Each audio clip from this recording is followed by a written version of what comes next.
नमस्कार दोस्तों, welcome back to my channel Bhakti Sukoon video. आज मैं लाई हूँ आपको एक ऐसी कहानी जो शायद आपने पहले भी सुनी हो। आज की कहानी का टाइटल है द्रौपदी का अपमान।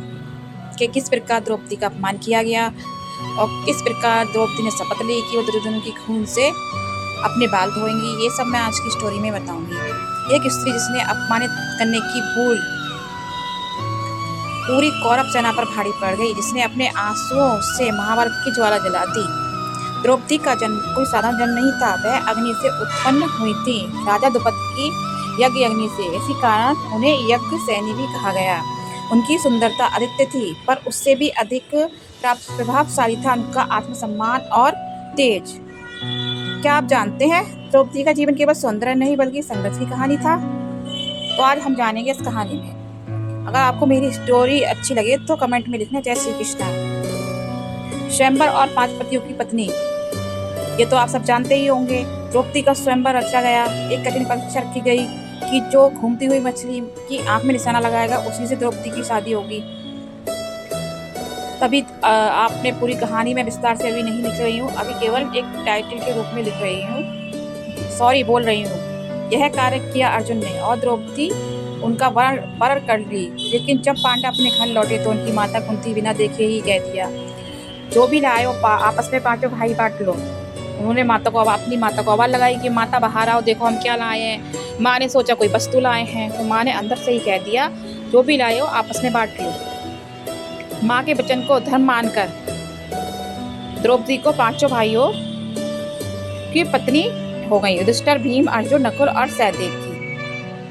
क्या आपको लगता है यह निर्णय सही था या द्रौपदी के साथ अन्याय था? कमेंट में जरूर बताइए।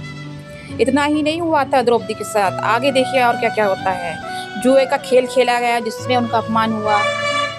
जैसे महाभारत का सबसे दर्दनाक अध्याय शुरू हुआ, वह युधिष्ठिर ने जुए में सब कुछ हार दिया, राज्य, भाई और अंत में द्रौपदी को भी हार गए। द्रौपदी को जब सभा में बुलाया गया तो उन्होंने सवाल किया, जिसने खुद को ही हरा दिया वह मुझे कैसे दांव पर लगा सकता है। ये बात द्रौपदी की सही थी कि जो खुद हार गया उसको क्या हक है मुझे दांव पर लगाने का। लेकिन उनकी बात अनसुनी कर दी गई। यहाँ से कहानी बदलती है। अब जो हुआ उसे इतिहास बना दिया, चीर हरण और कृष्ण चमत्कार।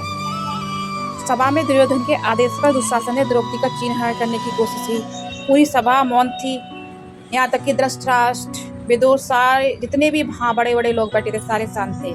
तब द्रौपदी ने अपने सखा श्री कृष्ण को पुकारा और तभी चमत्कार हुआ। जैसे जैसे दुशासन वस्त्र को खींचता गया और द्रौपदी का वस्त्र अनंत होता गया। आपने वो भजन सुना होगा जो मैं आपको बता रही हूँ, दुशासन खींच के हारा, हरि शरणम लगा तो प्रेम का नारा, हरि शरणम। अगर कृष्ण उस दिन ना आते तो क्या होता, सोचिए, आप बताइए कमेंट में।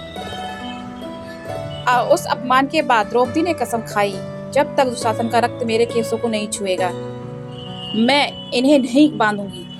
यह शपथ ही महाभारत युद्ध की सबसे बड़ी वजह बनी। एक स्त्री का अपमान क्या सच में पूरे युद्ध का कारण बन सकता है?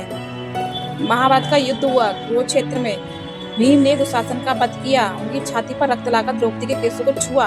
द्रौपदी का प्रतिशोध पूरा हो गया। लेकिन इस युद्ध में अपनों का विनाश ही हुआ। पुत्र, भाई, रिश्ते सब खत्म हो गए थे। क्या यह जीती या हार? आप क्या सोचते हैं? द्रौपदी की कहानी केवल एक स्त्री की कहानी नहीं है, ये सम्मान, न्याय और आत्मसम्मान की कहानी है। आपने सोचा होगा रियल लाइफ में भी हमारे कभी कभी ऐसा होता है कि कुछ लोग होते हैं जो अपनी पत्नी का अपमान होते हुए नहीं देख पाते। तो ये कहानी सालों पुरानों से चली आ रही है।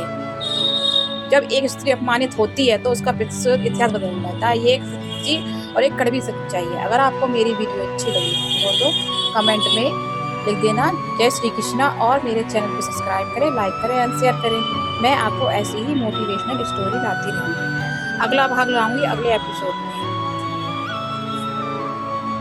धन्यवाद।